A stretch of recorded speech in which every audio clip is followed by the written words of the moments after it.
Alexandre de Moraes está sendo processado nos Estados Unidos e uma nova movimentação importante nesse processo foi noticiada no Brasil na manhã dessa segunda-feira, 25 de maio. O ministro foi notificado via e-mail sobre a ação movida pela plataforma Rumble e pela Trump Media e agora tem 21 dias para apresentar sua defesa.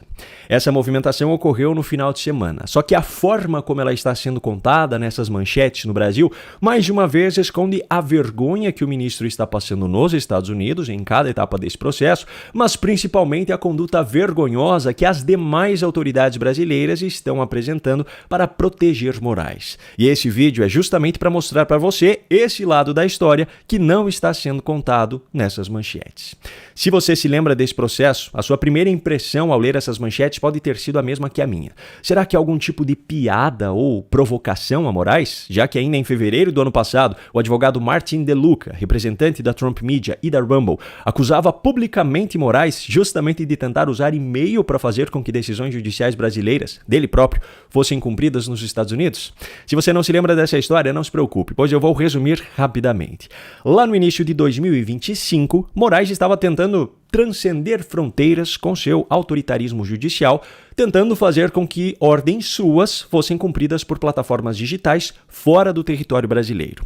A plataforma Rumble, que não tem presença física ou operações no Brasil, não se curvou ao ministro, como tantas outras fizeram em um passado recente, cedendo à pressão logo de cara. Moraes estava forçando a Rumble a censurar usuários da sua plataforma que residem nos Estados Unidos, e a plataforma não aceitou. Na tentativa de obrigar a empresa a cumprir sua ordem, o gabinete do ministro, segundo o advogado Martin DeLuca, enviou um e-mail diretamente para o endereço da plataforma, sediada lá na Flórida. A Rumble decidiu acionar a Justiça dos Estados Unidos contra Alexandre de Moraes. E a Trump Media, empresa de Donald Trump, que hoje é o presidente dos Estados Unidos, entrou junto na jogada, porque a Truth Social, rede social da Trump Media, faz uso de infraestrutura de nuvem, de hospedagem e de suporte de vídeo da Rumble. Ou seja, a empresa de Trump tem interesse direto nessa ação. Na época, Martin DeLuca chegou a dar entrevista à CNN Brasil, explicando que Moraes tinha 3 caminhos para tentar fazer sua ordem ser cumprida em território norte-americano. 3 caminhos legais: o Tratado de Assistência Legal Mútua, a Convenção de Haia ou o sistema de cartas rogatórias. No entanto, o gabinete do ministro não seguiu nenhum desses procedimentos. Nesse mesmo mês de fevereiro de 2025, houve uma decisão da Justiça dos Estados Unidos nesse processo, que foi noticiada de forma completamente distorcida aqui no Brasil por boa parte da imprensa, principalmente pela agência do próprio governo. A Agência Brasil publicou: Justiça dos Estados Unidos nega liminar da Rumble e Trump Media contra Moraes. Ao tentar transformar isso em uma derrota para a plataforma, a imprensa militante brasileira omitiu o real conteúdo da liminar e da decisão da juíza norte-americana. A Rumble e a Trump Media estavam apenas pedindo à justiça para não precisarem cumprir as ordens de Moraes no território norte-americano, e a juíza considerou a liminar desnecessária, justamente porque Moraes não havia seguido o processo legal. Ou seja, a juíza reconheceu que a ordem do ministro brasileiro não tinha validade nenhuma nos Estados Unidos, portanto, não era preciso esse pedido da Rumble e da Trump Media. Só que aqui no Brasil, isso foi contado de forma diferente para parecer que a derrota não havia sido de Moraes, mas dos seus adversários nessa ação. E então chegamos a essa nova movimentação ocorrida nesse último final de semana. Moraes é notificado via e-mail. E aí surge a pergunta: peraí, esse tipo de conduta não foi justamente a origem dessa ação nos Estados Unidos? A Rumble e a Trump Media não estão seguindo o mesmo procedimento ilegal que Moraes seguiu? Pois é, a história agora é completamente diferente. E para entendê-la, é preciso ir muito além das manchetes. É preciso ler cuidadosamente cada linha do texto dessas reportagens e montar um quebra-cabeça com o que é dito nos diferentes veículos. Essa notificação por e-mail só está acontecendo agora após uma autorização concedida pela Justiça Federal dos Estados Unidos, mais especificamente por uma juíza da Corte Distrital da Flórida, como foi noticiado inclusive aqui no Brasil no último sábado. E essa autorização só foi concedida após meses de tentativas mal-sucedidas de notificação por meio das vias diplomáticas legais previstas na Convenção de Haia. Ou seja, a Rumble e a Trump Media estão há meses tentando notificar Moraes, seguindo os procedimentos legais que o ministro deveria ter seguido lá atrás para fazer suas ordens serem cumpridas, mas não o fez. Só que os responsáveis por esse processo de diplomacia aqui no Brasil estão blindando Moraes.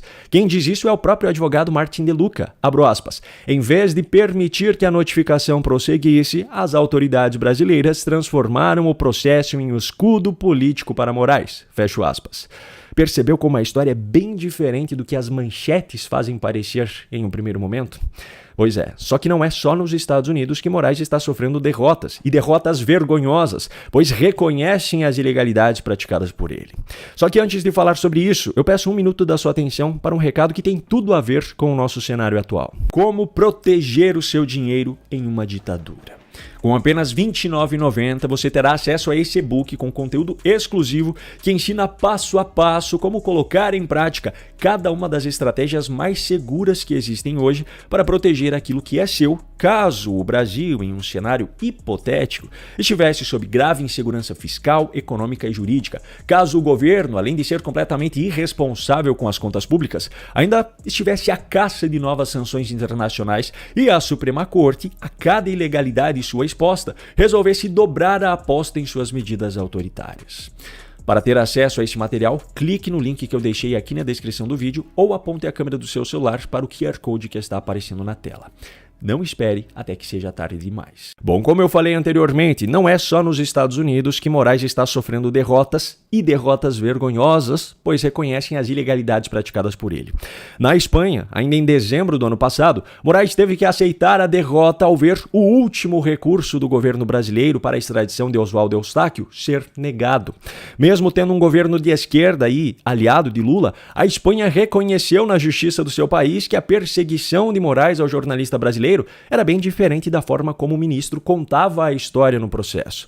Na semana passada, o ministro sofreu uma nova derrota, dessa vez na Itália, com a anulação da extradição de Carla Zambelli e a soltura da ex-deputada quando o caso foi parar na Suprema Corte de Cassações, a última instância da justiça italiana. Agora, o que o conjunto dessas decisões no exterior mostra?